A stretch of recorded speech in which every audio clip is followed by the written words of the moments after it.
Ya, ya Vidi.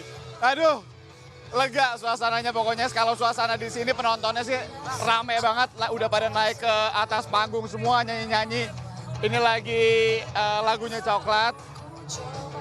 Sekarang pokoknya rame banget di sini di Kemenpora itu sendiri. Karena apa ya? Saya juga tadi nontonnya deg-degan banget. Apalagi pas akhir-akhir babak kedua, Vidi, kita lihat bersama bagaimana kemudian gol di menit akhir dari Thailand yang kemudian menyamakan kedudukan.